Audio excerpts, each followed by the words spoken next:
क्या आपको पता है कि टाइटैनिक 2 आने वाला है? जी हाँ, टाइटैनिक का दूसरा वर्जन। क्या आप 2840 किलो अपने हाथों से उठा पाओगे? एक इंसान ने ऐसा किया है। और टाइटैनिक के रिग का एक ऐसा करोड़ों का फोटो जो कि आप पहली बार देखोगे लाइफ में। और क्या आपको पता है कि किलर व्हेल असल में डॉल्फिन्स होती है?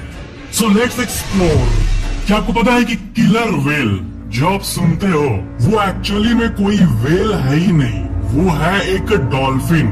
डॉल्फिन का पूरा जो मेंबर समुद्र में मौजूद होता है, उस पूरे डॉल्फिन फैमिली में जो सबसे लार्जेस्ट डॉल्फिन होते हैं, मतलब धरती पे मौजूद सबसे लार्जेस्ट डॉल्फिन टाइप, उसे ही किलर व्हेल कहते हैं। डॉल्फिन्स जो होते हैं, ये मछली, ये विश्व के सबसे इंटेलिजेंट एनिमल्स में से एक है। पूरे समुद्र में डॉल्फिन जितना इंटेलिजेंट और कोई भी मछली नहीं है। डॉल्फिन का ब्रेन भी इंसान के ब्रेन से काफी मैच करता है। और जो इनका IQ होता है, इंटेलिजेंट कोशेंट, मतलब जानवरों में सबसे इंटेलिजेंट ये होते हैं। और ये बहुत ही हंसमुख माने जाते हैं, यानी ये बहुत ही ह्यूमन फ्रेंडली होते हैं। ऐसे तो कितने क्रोकोडाइल्स होते हैं, एलिगेटर्स होते हैं जो इंसान को खा जाते हैं, और समुद्र में इंसान पे हमला करने वाले भी कई तरह के जीव होते हैं। लेकिन जो ये डॉल्फिन्स होते हैं, ये बहुत ही ज्यादा फ्रेंडली होते हैं। जैसे इंसानों में होता है ना, एक साइड एक गुस्से में रहने वाला इंसान और दूसरे साइड एक हंसमुख इंसान, तो समुद्र के ये सबसे हंसमुख जीव होते हैं, डॉल्फिन्स। और अगर आप कभी समुद्र के एक्सप्लोरेशन में गए तो इनसे जरूर मिलना। और डॉल्फिन्स में जो सबसे लार्जेस्ट वाले किलर व्हेल होते हैं, इनको ओरका भी कहा जाता है, ORCA, ओरका। टाइटैनिक की कहानी तो आपने सुना ही होगा, जो इतने सालों पहले हुई थी, जो कि धरती के इतिहास में एक घाव की तरह है। एक ऐसा शिप जिसको अनसिंकेबल कहा जाता था, वैसा शिप डूब गया। आज मैं आपको एक ऐसा इमेज दिखा रहा हूँ जो $1 मिलियन इमेज है। यानी ये जो फोटो है ये बहुत ही कीमती है। और वो फोटो ये है टाइटैनिक के मलबे का थर्ड आई व्यू। जी हाँ, इसमें आप जूम करके देख सकते हो, ये है टाइटैनिक का रेकेज। ये जो है पूरा, ये कितने किलोमीटर दूर से लिया गया है ताकि इसका बर्ड्स आई व्यू मिल सके। ये सिर्फ पानी ही पानी है, कोई रेफरेंस पॉइंट है ही नहीं जिससे हम जान सके कि ये इमेज कितने बड़े एरिया का इमेज है। तो ये जो है, ये वर्ल्ड के सबसे वैल्यूएबल फोटोज में से एक माना जाता है, क्योंकि इसमें टाइटैनिक के मलबे का, टाइटैनिक के रेकेज का एक कंप्लीट बर्ड आई व्यू मौजूद है। और टाइटैनिक के मलबे का जो आप डिपिक्शन देखे होंगे वो छोड़ो, ये है असली मलबा जो कि आप अपने स्क्रीन पे देख रहे हो। जी हाँ, यहाँ पर असल में एक सबमरीन गया था और कितने टेराबाइट्स का इमेज क्लिक किया गया था, मतलब कितने हजारों फोटोज को क्लिक किया गया था जब पहली बार यहाँ सबमरीन पहुँचा था। टाइटैनिक डूबा था 1912 में, लेकिन इसका मलबा खोजते खोजते 1985 हो गया था। इतने सालों तक इसका मलबा मिला ही नहीं था, सोचो। क्या आपको पता है कि ऑस्ट्रेलिया की एक ship company blue star line है जो कि इस विश्व का दूसरा टाइटैनिक जहाज बना रही है। अप्रैल 2012 में इसकी शुरुआत हुई थी और 4000 करोड़ रुपए के बजट में इसको बनाया जा रहा है। ये जहाज ओरिजिनल टाइटैनिक से साइज में बड़ा होगा और इसका इंटीरियर और एक्सटीरियर दोनों जितना हो सके उतना ओरिजिनल टाइटैनिक की तरह होगा। और गवर्नमेंट के अकॉर्डिंग सेफ्टी रेगुलेशंस में जो चेंजेस करने होंगे कंपलसरी, बस उतना ही रिक्वायर्ड चेंजेस किया जाएगा और जितना हो सके इसको ओल्ड टाइटैनिक की तरह बनाया जाएगा, अपडेटेड सेफ्टी डिजाइन्स को नजर में रखते हुए। ये ओरिजिनल टाइटैनिक का ही रेप्लिका होगा। दैट्स गजब।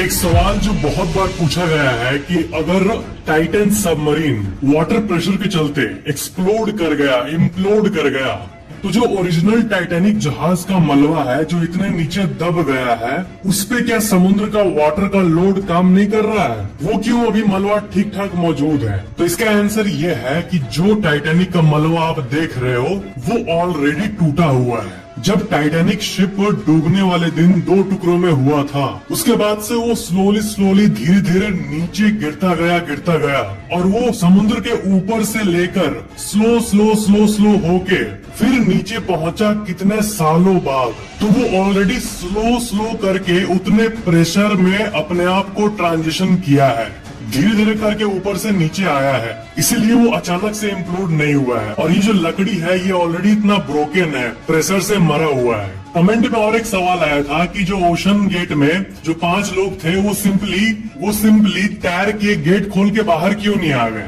तो इसका आंसर यही है कि वाटर प्रेशर इतना था कि वो गेट खुलना इम्पॉसिबल था। मानो गेट के ऊपर एक अपार्टमेंट का लोड है तो उसको अंदर से खोलना नामुमकिन था, लेकिन उतने प्रेशर में नेचर इस चीज को अलाउ करता ही नहीं। ये एक बहुत ही डीप सा फैक्ट है, इसको ध्यान से सुनना होगा कि हम एनर्जी के लिए कितने चीजों को बर्न करते हैं, जैसे कोयला, हाइड्रोजन, ये सब हमें एनर्जी देता है, पेट्रोल, डीजल। तो आपको पता है यूज करते करते सालों बाद जब ये सब चीजें खत्म हो जाएगी तो हमें बहुत हद तक रिन्यूएबल एनर्जी में शिफ्ट होना होगा। यानी फॉर एग्जांपल धरती का जो हवा है उसके जरिए जो टरबाइन घूमता है, तो जो धरती हवा दे रही है वो एक तरह से फ्री एनर्जी है। तो जो टरबाइन घूम रहा है उससे हमें एक तरह से फ्री इलेक्ट्रिसिटी मिल रही है, तो इसमें हम लोग को शिफ्ट होना होगा। तो इस एनर्जी जनरेशन की टॉपिक में एक फैक्ट है कि आयरन को भी यानी लोहे को भी एनर्जी के लिए बर्न किया जा सकता है, alternate to coal and hydrogen.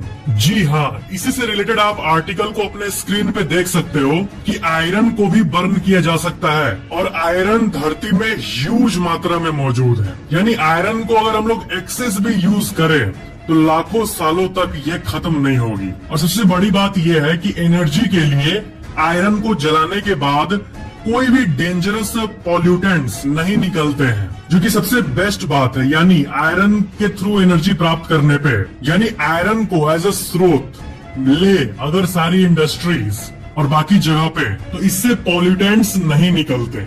Internet के मामले में अगर किसी भी कंपनी का अनलिमिटेड 5G है आपके पास, जो कि आप शायद अभी तक ट्राई किए होंगे, आपको भी नहीं पता कि वो कितना वैल्यूएबल है असल में हमारे इंडिया के लिए। 5G जो टेक्नोलॉजी है वो ऐसी टेक्नोलॉजी है लिटरली कि 40 सेकंड के अंदर एक फुल मूवी डाउनलोड हो जाती है फोन में। मैंने खुद यूज करके देखा हुआ है उसकी स्पीड, जो कि 1 Gbps और मिनिमम 300-400 Mbps की स्पीड आ जाती है। जो लोग 2016 के पहले के इंटरनेट की दुनिया को देखे हैं उन लोगों को पता होगा इसका एक्चुअल वैल्यू, क्योंकि जनरली हम इंडियंस हमेशा इंटरनेट को बफरिंग से एसोसिएट करते आए हैं। जैसे पहले के मीम्स बनते थे कि हम यूट्यूब देख रहे हैं और 10 बार बफरिंग हो रहा है, या फिर एक मूवी हम डाउनलोड करके छोड़ दिए हैं पूरी रात और डाउनलोड हो जाने के बाद हम सुबह देखते थे, या फिर किसी गेम को ओवरनाइट लगाकर डाउनलोड करते थे, या फिर मूवी 2-3 घंटे तक डाउनलोड होती थी तब जाके आती थी। तो इसी चीज को 40 सेकंड पर ला दिया है 5G ने, और वो भी इंडिया जो कि इतने पॉपुलेशन वाली कंट्री है यहाँ पर।